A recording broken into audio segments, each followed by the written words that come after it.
Invasion of Ukraine continues. Reports are coming in that airstrikes in Kyiv have resumed. The country's foreign minister says the last time the city experienced an attack like this was when the Nazis rolled in during World War II. With the enemy believed to be just 30 k's away from the capital, people are scrambling to get out. People are nervous. It's a kind of panic.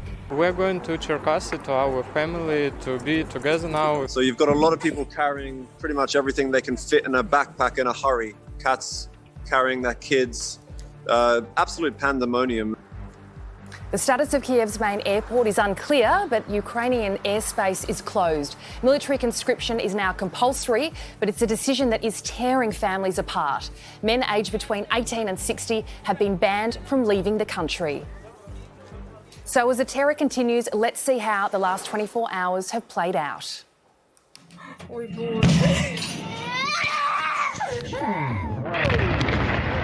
4 ballistic missiles have been launched towards Ukraine from the territory of Belarus. The Russian military has begun a brutal assault on the people of Ukraine. It was roughly 7 o'clock this morning when we heard the booms of the explosions here. Then over the next hour or so, at least 6 rounds of sirens rang out over this city. Russian troops have reportedly taken full control of the area around the Chernobyl nuclear power station. These troops you can see over here, they are Russian airborne forces. They have taken this airport. Unfortunately, we have lost already 137 of our heroes, our citizens, including 10 officers. There are 316 injured. Putin is the aggressor. Putin chose this war. So it's like you wake up in a totally new reality at 5 a.m. and you find out that the world is no longer the safe place you imagined. I can't believe my eyes, I can't believe my ears, and it's a tragic, really tragic moment for Ukraine, for Russia as well.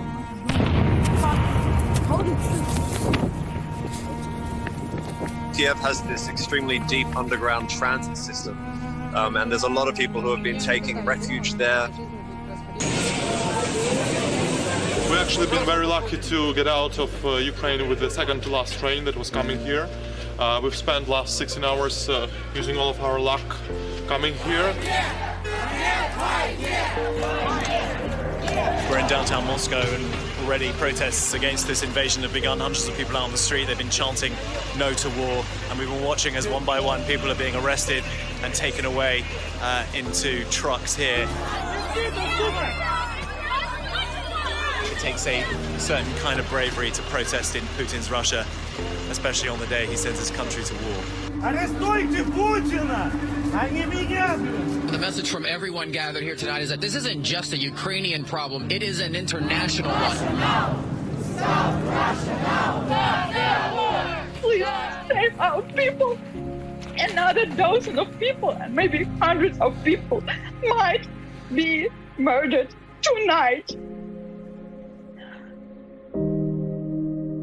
We are totally not same as Russians, and we don't want to be a part of Russia or any other country.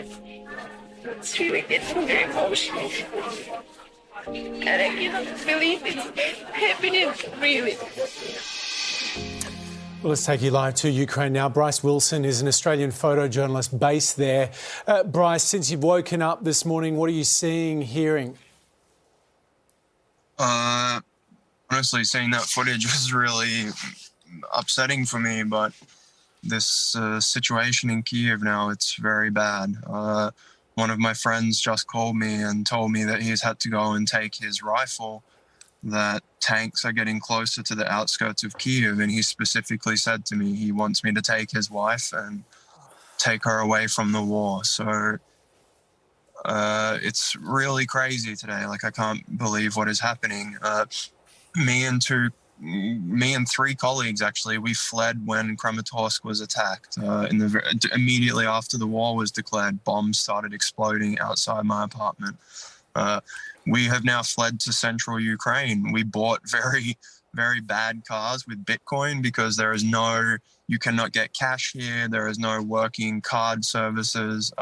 And we're trying to push further west so that we can rally and keep reporting. My other two colleagues are going back to Donbass, which to me sounds like a really crazy idea. It just sounds comprehensible.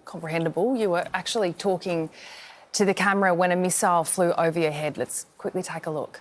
It's crazy. I can't believe that Russia has declared war on Ukraine. That as soon as the declaration... Oh! That's a missile! That's a missile! That's a missile! That was one of those, like, holy... How much physical danger are you actually in? I don't know. I honestly don't know. Like, obviously, this is a dangerous and dynamic situation. And last night with my colleagues, we were staying up quite late trying to understand how the battle space was evolving and, like, find a hole in the front line or the fighting areas around Western Ukraine that we can, like, know is safe so we're not on the road near Russian military hardware. It's quite a stressful situation, and this is the first time been in an environment like this. I've worked in the front lines before, but when you're working in a very dynamic war environment, things can happen, and it's definitely very risky right now. Bryce, you have been on the front lines, and there were a range of scenarios that could have unfolded. So are you surprised at the scale of what Putin's doing? Yes, because even I said in some interviews, like, to me, it seemed improbable that there would be this mass level invasion. Like I was just saying to my friend, I can't believe there are fighter jets fighting over Kyiv. There are bombs exploding in civilian houses. Like, apartment buildings will have to be demolished because of the collateral damage from this artillery and stuff. So I can't fathom this. And, like, I don't know if people back home even understand. Like, this is a capital city of one of the, like, most beautiful parts of Europe, and it's being bombed. There are fighter jets in that area. There are tanks in that area. Planes are smashing into civilian buildings when they're shot out of the sky. Like, this, even seeing the pictures on television, it does not do the chaos of it all justice. Like, this, I honestly can't believe it. I'm somewhat lost for words. Bryce, there is chaos, but is there any evidence of Ukrainians putting up much of a fight, or are the Russians just coming in and taking what they want? In my opinion, based on the data I'm seeing, there's a lot of, like, misinformation around the performance of the armed forces of Ukraine right now.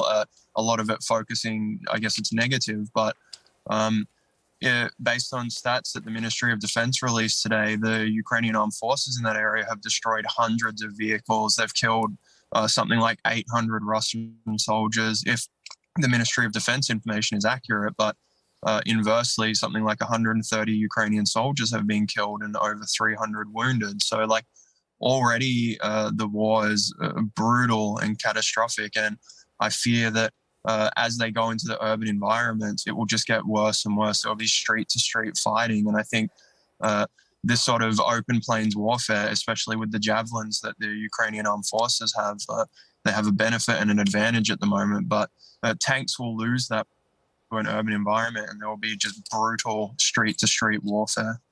Hey, Bryce, I'm sure your family is watching tonight, so I'm going to say what they and everyone else watching will say. Do try and stay safe if you can.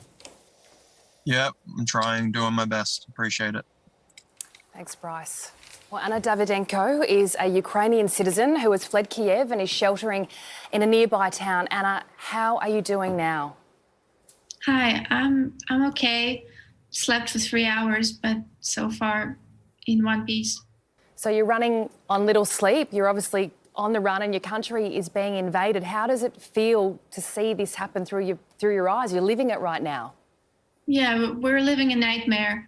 I still can't believe this is happening. I'm in complete shock. I learned about this yesterday morning. Yesterday, I woke up to this one text from my boyfriend who was in Kyiv with just one word, war. And I think it's the worst nightmare you can imagine happening. The worst thing you can ever wake up to. And is your boyfriend safe? Is he okay? Yeah, he's on his way to me right now. Hopefully he can get here soon. Do you feel any safer, Anna, being where you are right now? Yeah, I think this is one of the very few, if not the only region where there hasn't been missile attacks yet, and it's been quiet in this town so far. Anna, with just a day's notice, you've fled, you've moved. What is your plan from this point onwards? I'm currently waiting for some parts of people from my family to come and join me here. They have left Kyiv yesterday morning, but the rest of my family is still in Kyiv, and I just hope that I can help them get to safety here, because I found a place in this little town. In many respects, Anna, this is what was predicted. There was so much discussion about what Putin had planned. Why is it in reality so difficult to see, experience, to comprehend? Because it doesn't make any logical sense. I also anticipated this to happen, and this is why a week ago I left Kyiv, where I'm from, and moved to this little town next to the western border, because I was so worried and because I thought that, there is a risk, but still I thought I was just being way too precautious, and now it's happening. We just can't believe it actually happened. Anna, the West is talking a big game right now, saying that we stand by Ukraine, we're going to impose sanctions. But from where you're sitting, does it feel like the international community is supporting you or abandoning you? I have mixed feelings about this. On one hand, I feel a lot of support and moral support. I think the economic sanctions that's been used can help in the long run, but I also feel like we need help right now, like today. Our army has been incredible yesterday. They're still holding up, but how long will they stand? Will they stand through this day, through the next night? We need something that can help us right now. We need military help. We need more stricter economic sanctions, something that can actually work and deter them. Are you preparing yourself mentally to fight? No, I'm not nearly mentally stable enough to go through that. I'm sorry. But to be honest, yesterday after this all began, I realized I have never felt this amount of rage in my entire life. And if I saw an enemy soldiers, I don't know what I would do. It's just... We're all thinking of you. Thanks for your time, Anna. Stay safe. Thank you. Well, Ken Henbert is an Australian who's been living in Kyiv for the last 3 years. Ken, you're right in the middle of this. Are you planning to stay or to get out of town? I am planning to get out of town as soon as I can find a safe way out. How are you going to do that? Buses and trains, as far as I can see, are booked solid, so they aren't really an option. But there are some ride-sharing apps. I'm hoping to find something through that. Yeah, obviously the Australian government's been saying for many weeks for Australians to get out of there, and I know for a lot of people this is a sort of day-by-day scenario. What's changed for you? What's changed your decision? I had always said that as soon as Kyiv came under direct threat, then I would get out. Before that, there was no imminent threat to Kyiv, but things escalated very quickly. Much more quickly than I think anybody ever expected. What we're seeing on TV looks absolutely terrifying. How are you feeling and what's it like for you there right now? It's actually very strangely quiet in the centre of the city, especially during curfew last night. It's the quietest I've ever heard Kyiv. But there are occasional bomb blasts in the distance, and I do know people who are much closer to the front lines, but here in the centre, it's quite eerie. Do you have any idea of how far away those bomb blasts are that you're hearing? I believe somewhere in the range of about 25 kilometres. There are reports of people hiding out in the subway. Is that an option for you at all? It is a potential. I have 2 subway stations very close to me, but at the moment I'm staying in my apartment. It is safe and well stocked until something changes. Ken, Zelensky's accusing Biden of leaving Ukraine hanging, not being hard and fast enough with the sanctions and the supports to Ukraine. Is that how it feels, that Ukraine has been left to fend for itself? I think very much so. The people here, especially the local people, have more of an opinion on direct intervention being a solution as opposed to financial interventions. Financial interventions to them are basically meaningless.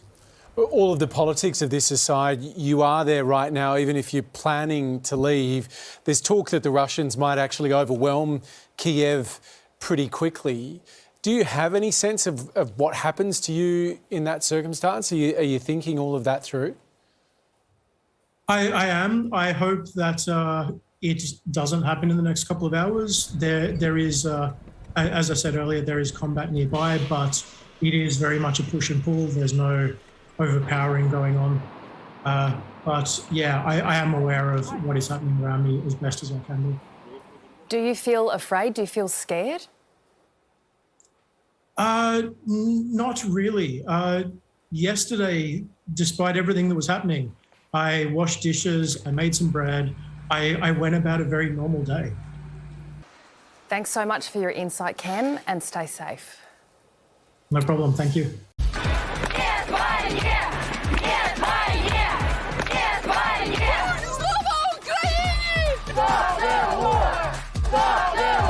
Today, I think everybody's Ukrainian. As missiles rain down on Ukraine, the world cries out with anger and condemnation. Tonight's events are a turning point in the history of Europe. The greatest threat to European stability since World War II. Together, we must save Ukraine, save the democratic world. The response from Western leaders, swift. Today, we are imposing further severe sanctions. The largest and most severe package of economic sanctions that Russia has ever seen. There must be a cost. Nothing is off the table. The US and the G7 collectively limiting Russia's ability to do business in dollars, euros, pounds and yen. 5 major banks blocked. The Russia stock market plunged today. An attempt to close off Russia's economy to the world. We will continue on a remorseless mission to squeeze Russia from the global economy piece by piece, day by day and week by week. But Ukraine wanted more, to disconnect Russia from SWIFT, the international payment system which thousands of banks use to make rapid cross-border payments. It is always an option, but right now that's not the position that the rest of Europe wishes to take. While in the east of Europe, terror has been unleashed. Now we see Putin for what he is, a blood-stained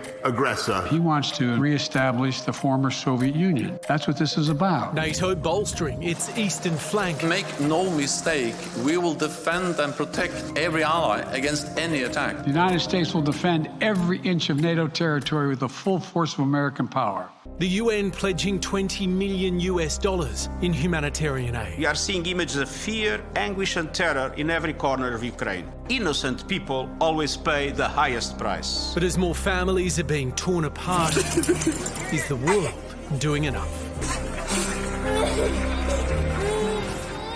Former Foreign Minister Julie Bishop joins us now. The West failed to stop the invasion through threat of sanctions. Do they have any power to stop Putin now? The sanctions have been severe, but there are more sanctions that could be imposed.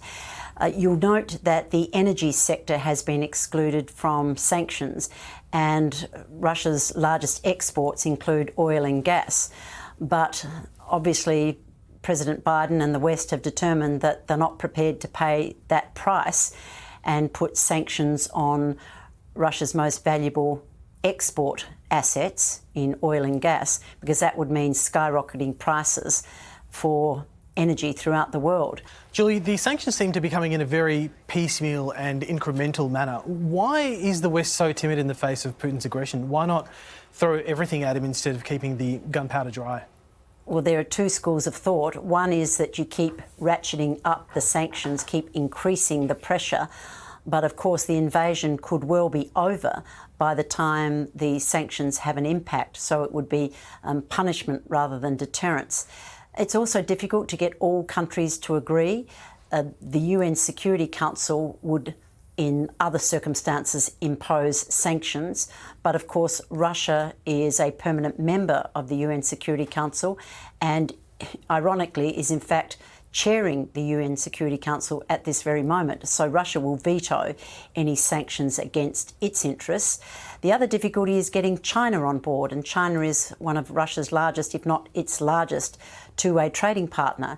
And if China continues to trade with Russia and not impose sanctions, then anything the West does or the European Union or the US does will be neutralised. So it's very difficult to get all nations to commit to the same level of sanctions. Australia has quite rightly said that we will impose the same sanctions that the US, UK and Europe are imposing, but they haven't yet gone to the extreme of focusing on the energy sector or indeed ensuring that Russia can't access the international payment system, this so-called SWIFT system. So Russia still has ways and means of engaging in global trade, but the sanctions could increase over time, perhaps in waves. Julie, when it comes to Putin, don't you need to meet strength with another show of strength? And the reality is we're just not doing that?